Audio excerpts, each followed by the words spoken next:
So yeah, I was sitting at the bar and this dude just gets up and I stare him straight in the face and I'm And like, next you'll say, Omae wa mo shindaru. "Omae wa mo shindaru." NANI?! Was that a mother JoJo's reference?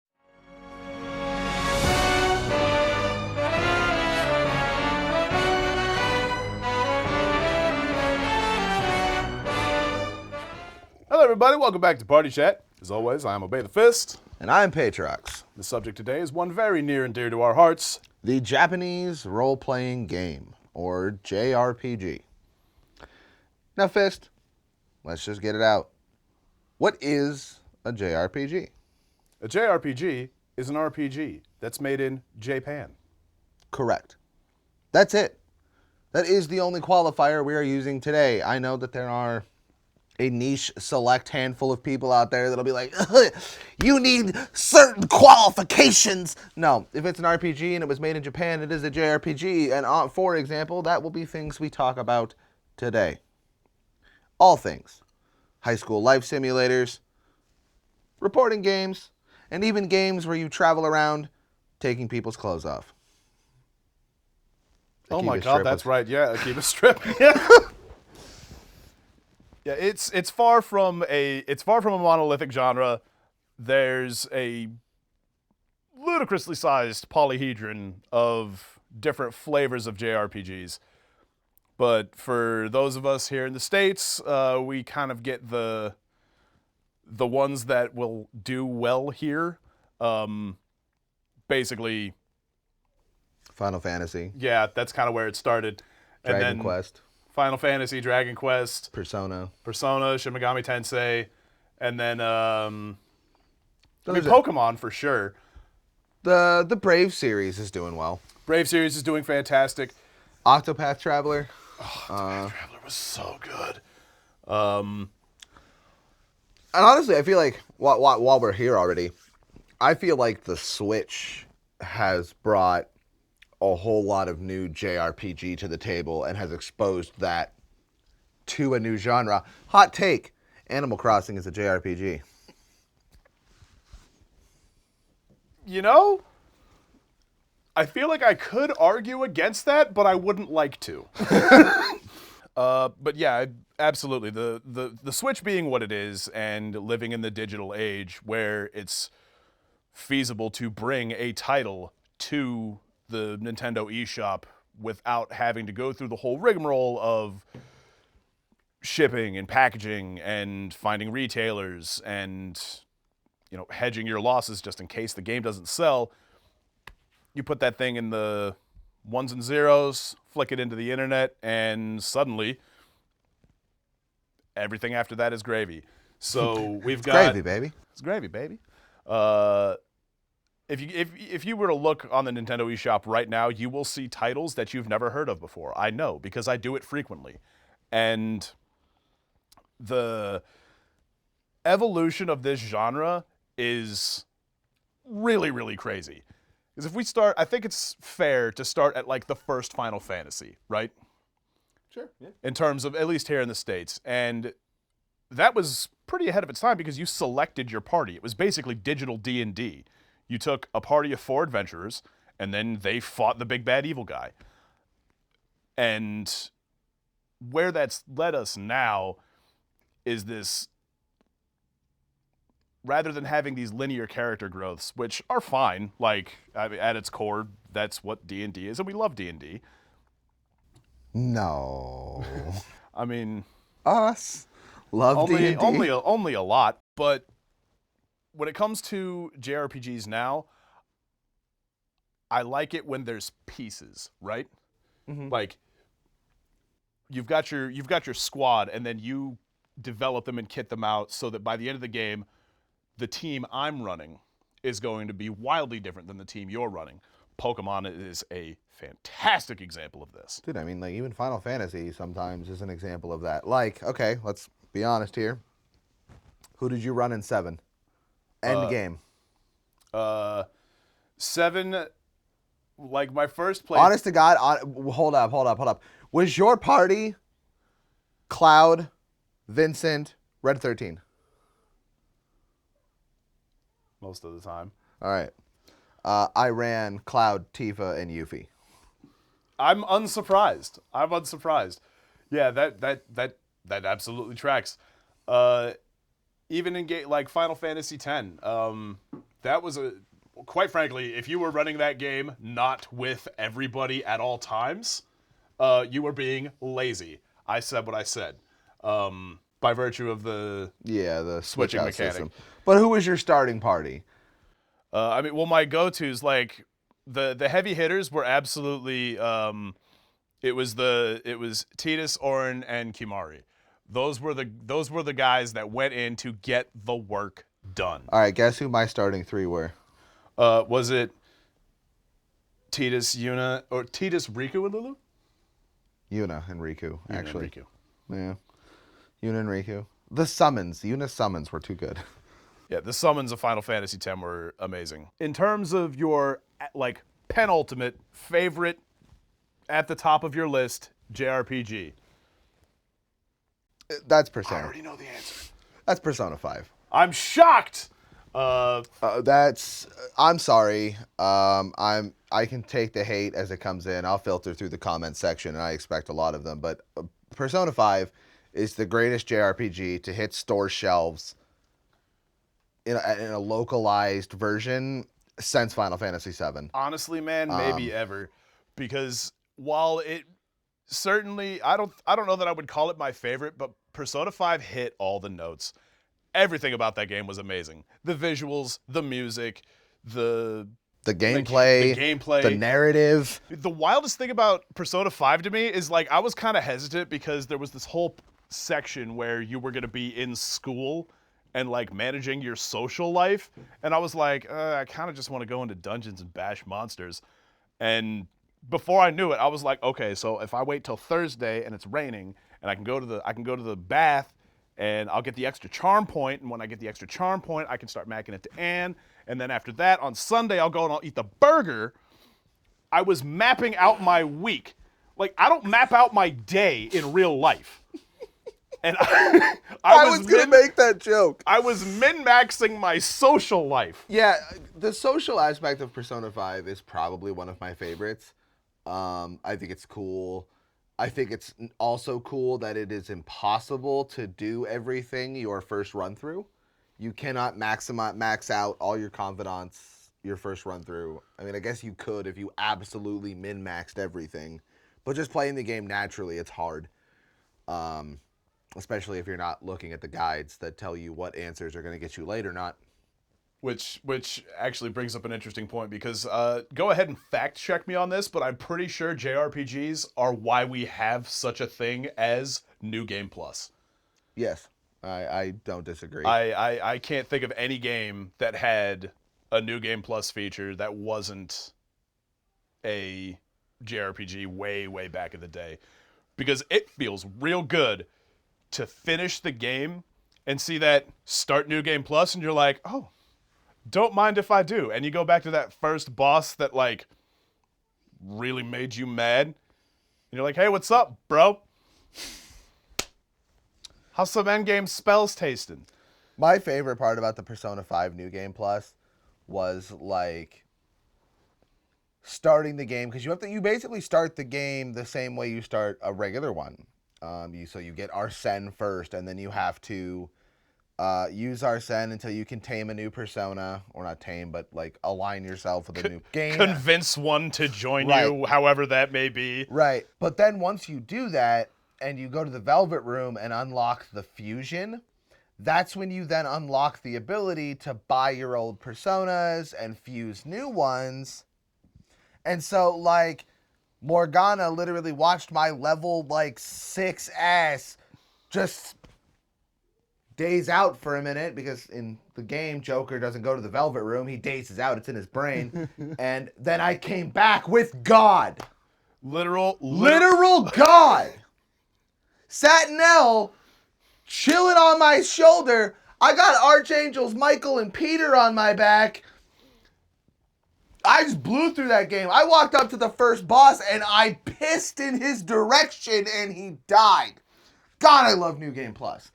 Yeah, man. Like, could you imagine being like a Pokemon gym leader and some 12-year-old kid rolls up to your shop, and you're like, okay, let's see, what can I throw at this kid to give him a reasonable challenge? And you know, you're like, I'll go ahead and take you. You've been by my side this And then whole this time. 12-year-old rolls up like, Arceus, I choose you, and all of a sudden you are fighting actual God. So this gym leader's just, oh, okay, yeah, you know what? Fuck it, you can have the badge. Get out of here. What are you doing here? You're wasting both of our time. You've got God. You gain nothing. Think about it from this way. Think about it this way. That was probably every gym leader in Kanto's reaction to Silver going to Kanto after fighting Red on Mount Moon. Yep.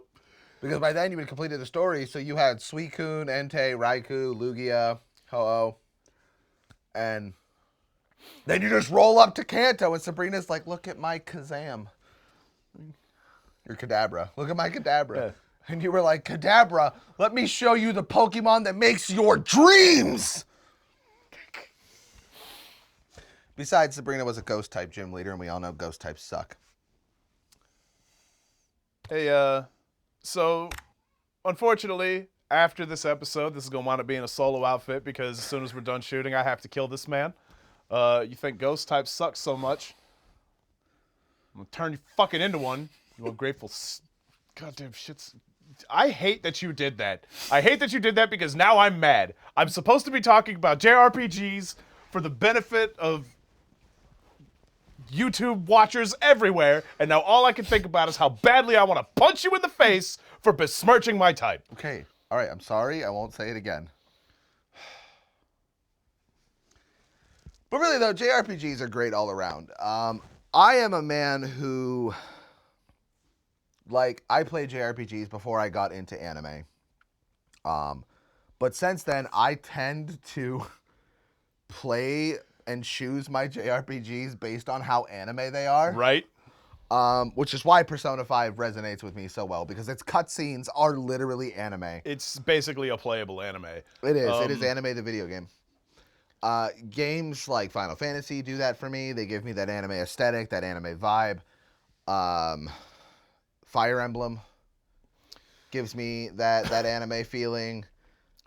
Project Triangle Strategy looks real good. I've got it downloaded. It's just sitting there on my Switch. I just keep getting sidetracked by other things, but it's... Got that Legend of Mana remake coming out.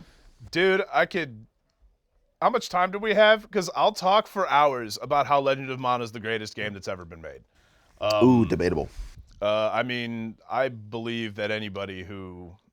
Debatable when Chrono Trigger exists. So, like, Chrono Trigger's good. Legend of Mana did things that have been basically unreplicable? Yeah. Impossible to replicate. Now, let's be real. Not all JRPGs are great. Nothing that is good exists exclusively in the realm of positivity. All that glitters isn't gold. There's some shiny turds out there. There's some real shiny turds. I'll say it. I thought Catherine was awful. Didn't even play it. I'm not a puzzle game guy to begin with. So I'm probably gonna catch some flack for this one, but Final Fantasy 13 was an unplayable slog. If somebody were to tell me that I had to play Final Fantasy 13 to completion, or retake every SAT I've taken in my life, I would retake my SAT. Yeah, at least. Fucking hate you. Yeah, I know. You were a huge fan of the game, and I'm sorry about that. Narratively, it was a great game. But, if you took Hope out, it would have been a lot better. if you took Hope, like, I'm sure at some point Lightning experienced some measure of character development. No. Oh, no? So she was just a god-awful, stupid stick that the story happened around the whole time? Because boy howdy, did I hate Lightning. Like, the only reason she's not my least favorite character from that game is because Hope exists. Fight and I'll survive. I'm gonna kill that dude because he's fighting in a rebellion that my mom chose to fight in, and because I don't know where to put my anger, I'm gonna put it on the only dude that's trying to help anybody. Also, not a huge like character. The way your characters developed mechanically was just like it was. They were like, oh, look at this cool spiral crystal wind chime thing. No, it's a line. It's a line that they took and then were like, yeah, see, you get to make a choice here and here, and the choice is really, do you want this thing or do you want to bypass it? That's it. Not interesting character development mechanically or narratively, at least not for the first 30 hours. You know what game I didn't like? I know they're super popular, and like it. If I had a list with boxes, this game ticks all the boxes, but I just couldn't bring myself to play it. And at the time, I think it has a lot to do with the fact of what platform it was on. But I just could not bring myself to play the Brave games, like Bravely Default, Bravely Second. Oh, All the boxes. It checks all the boxes. But I hate handheld games. Playing Pokemon back then was a slog for me. My biggest perk of Sword and Shield was that I could play it on my TV.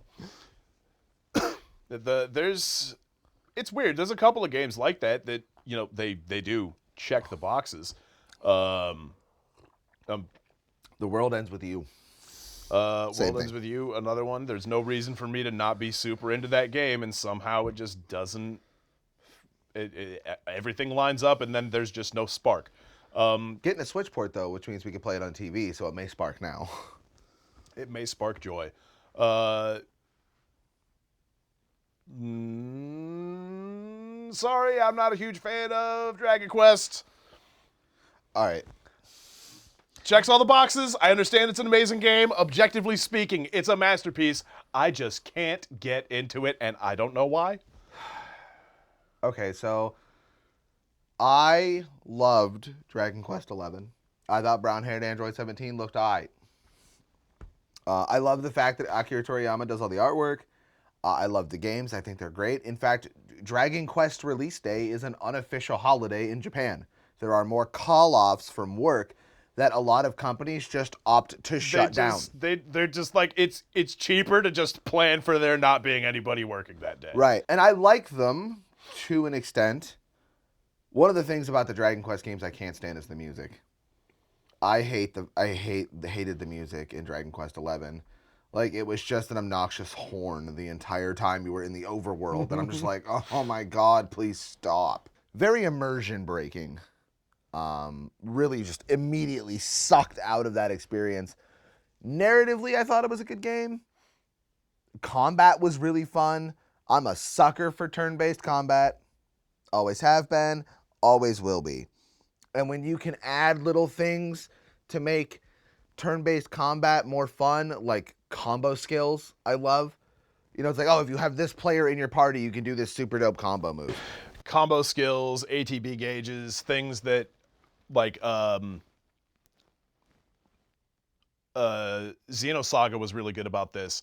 Having those, like, you got basically action points that you could then either blow immediately or you could like save them up to do the super attacks. Like, there's putting strategy into the experience is, I think, one of my favorite things about JRPGs. Legend of Legaia, when you had to put in the input commands during your attack.